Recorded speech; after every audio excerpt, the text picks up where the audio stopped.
Hello and welcome. I'm Matthew from Rosie and Rosie, investment property specialists, helping you invest in property with confidence. Join us as we interview local experts from within the real estate industry and share with you the insights and practical tips to give you the edge when it comes to buying, selling or renting your investment property. Today we're joined by award-winning real estate agent Joe Marriott from Toop and Toop. Welcome Joe, and thanks for joining us. Thanks for having me. Today, Joe, I wanted to ask you about buying a property at auction. For many, buying at auction can be a daunting experience. Tell us, Joe, why do you think that is, and what can we as buyers do to make it a little less daunting? Yeah, so buying at auction can be a pretty daunting experience. I think that kind of is predominantly because people don't really know much about auctions. In the eastern suburbs and eastern states, auctions are pretty much the norm. Whereas nowadays, especially in South Australia, we're just starting to catch on to the auction process. And it's really beneficial for a seller to do an auction process because it's creating competition. There's usually short settlement periods. You usually get a pretty good deposit at the end of it, and you know where you sit in the market. But as a buyer, it can be pretty intimidating because realistically, you don't really know what's happening. If there's no price at an auction, it's hard to kind of tell. Where to start the bidding and all that kind of stuff. You've got a professional auctioneer whose job is to extract more money from you, out there asking you for more money in a public forum, and of course, it becomes a competition with other people who are also interested in the property. So, a lot of people don't know legislation around auction. They don't know what to bid at auction. They don't know how to get their finances sorted at auction. So, there's a lot of things that kind of freak people out. With that process, but I think when you actually start getting into it and you start understanding how it all works, that's when you can actually really thrive at an auction. It can be quite an emotional process. Tell us a little bit more about how, as a buyer, we can prepare. Yeah, okay. So the first thing I would do is I'd talk to a finance expert because you need to know, where your finances sit. You'll need to have your finances as an unconditional. So. You can't go into an auction with a finance clause, for instance. So you need to know exactly what you can bid up to. Can you bid unconditionally? The other thing that I would suggest you do is you get building inspections as well. If you found a property that you like, you do a building inspection before the auction. Now, yes, you are putting money into something that potentially you may not get at auction, but you still need that peace of mind. At least that's what I would. As a purchaser, I would always want that peace of mind. A couple of $100 now could save you thousands of dollars later on. But you really need to speak to a professional in that sense. You need to know what your limit is and what your capability is, and then you kind of devise a plan on how you go about it. So if they've advertised with a price, or if they've advertised with no price, where you're going to start, how you're going to do it, and talk to a professional, like a professional real estate agent, someone like yourself. They're the people that are in it every day. And they're the people that can probably give you a bit of the inside track, so to speak. Yeah, definitely. In my experience, being well prepared gives you that confidence. You really want to go into the auction with as much confidence as possible.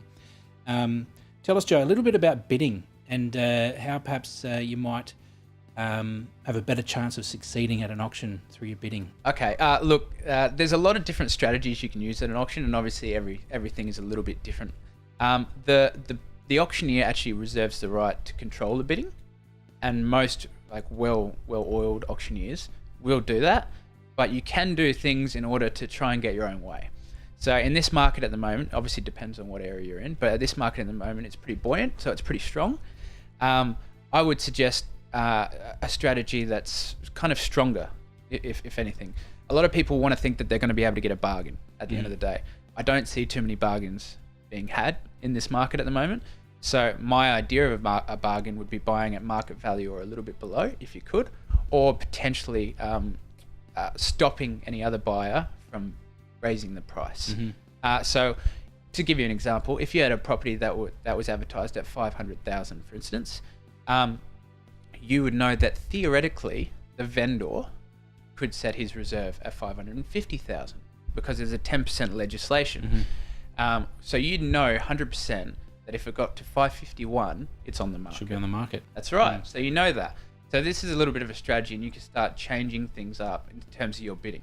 So if it was me in this situation, and I knew there were quite a lot of bidders there, rather than sit there and wait for someone to put in a bid at 400 or something like that, I'd put a very strong bid in. One thing I know as an auctioneer and as a real estate agent is the more people that touch the football, so to speak, the higher the price goes. So you want to put a bid in at 300,000, I'm happy for you to do that, because someone else is thinking, oh, well, I might get a bargain too. Next thing you know, it's at 400, then 450, then 500, then 550, then 600. So it's accumulating effect. And I've seen buyers agents do this a lot. What they'll do is they'll stand right at the front of the auction with their bidding card. They know what they're going to. So let's say their maximum is 590 in this situation. The first bid they'll put in will be 553,000. They know it's on the market. Then they just look around. Everyone else is just thinking, wow, this guy's got more money than he knows what to do with. And usually, you might get one or two bids after that, but most of the time you've knocked everyone else out of the competition. And ideally, you want to be the only one in competition with the auctioneer or the vendor. So that's one strategy you can do in a fairly buoyant market. But you kind of need to know where they're priced at. So it needs to be a price associated with that. So great. Excellent. I've seen physically people intimidating, I guess, the other bidders by standing and getting closer and closer to the auctioneer through the process. And it tends to work. It tends to be a physically intimidating tactic. Yeah, you definitely can. Look, there's a lot of auctioneers out there. The really good ones won't care, to be honest with you, because they might do 10 a week. But the closer you are, you're really showing your hand and you're showing your authority, so to speak. That doesn't mean that you have to be grumpy or rude or anything like that, but you need to be confident. You're basically projecting an image to everyone else. Because at the end of the day, it's you, the vendor and the auctioneer, and then everyone else who's bidding. So if you're projecting a very strong image of, I've got a lot of money, I'm not worried about it, I'm going to buy this property. Well, people that aren't that confident, like you said, confidence is a huge thing. That's why preparing is a huge thing. Well, they're not likely to get into a bit of a scrapping fight with you at auction. So being confident, projecting yourself, and strong bids, I think it's almost as if they're walking up to the auctioneer to grab the keys to the house that they've just bought. That's right, and it's a psychological thing as well. And at the end of the day, it's a show. The auction is a show. So you need to be prepared for that show. I always say you're not there to make friends. You're there to buy a house. No, that's a really good point. The auction is a show, and the auctioneer is the main lead actor. And everyone else is playing a part. So if you want to be the successful buyer of the home, then you need to play that role. So, that's right. That's great. Thank you, Joe. What can you tell us that perhaps most auctioneers wouldn't want us to know? Look, the 10% rule, which we talked about before, is pretty important. Knowing when it's on the market is important. You can ask the auctioneer questions as well. Ideally, I don't really want to be asked that many questions at the auction. I want to get on with it. That doesn't mean that you have to throw any bombs in there or anything like that. But I've had people ask, "Is it on the market yet?" Some auctioneers will answer that. I wouldn't answer it because it's not in the best interest of your vendors. But it can't hurt you if you ask the question. Like I said, you're not there to make friends. Sure. It doesn't matter what everyone else thinks of you at that auction. You're there to try and get the inside scoop. And that question could save you $10,000 down the line. Sure. Obviously, being prepared is important. Knowing your finances, and I suppose not getting into a scrapping match with someone just because they want to buy a house. You have to remember this is a professional business thing that you're doing. Even though you may love the house if you're living in it, or if it's an investment and you think it's a great investment, whatever the case, this is a business transaction. So if the guy across the room from you, you guys are staring at each other, and he's putting 1,000 bid and you're putting 1,000 bid, and all that, don't get into it. If you really want it and you know your limit, and he's putting 1,000 bid, put a 5,000 bid, knock him out. Might come back to you again, but don't get emotionally attached to that entertainment of it all. It can be another intimidation tactic, wearing sunglasses or not wearing sunglasses. Eyeballing your competition or hiding your face. So the other thing I wanted to talk about is bidding and controlling the bidding as a buyer, because obviously the auctioneer wants to keep the bids as high as possible, and as large as possible, the increases as large as possible, and they can suggest a bid, but it's okay to say no. Yeah, it is okay to say no. The legislation states that the auctioneer reserves the right to change to refuse a bid. So if you're going up at $50,000 increments, for instance, and you put a $1,000 bid in, as an auctioneer myself, I'd say, no, sorry. I'm happy to take 20,000 or something. Make it a negotiation. It's a public negotiation, but make it a negotiation. And look, at the end of the day, especially when you get into the pointy end of the stick, they will start taking whatever you throw at them. You know what I mean? So if you're well and truly off the mark, they may ask for larger bids.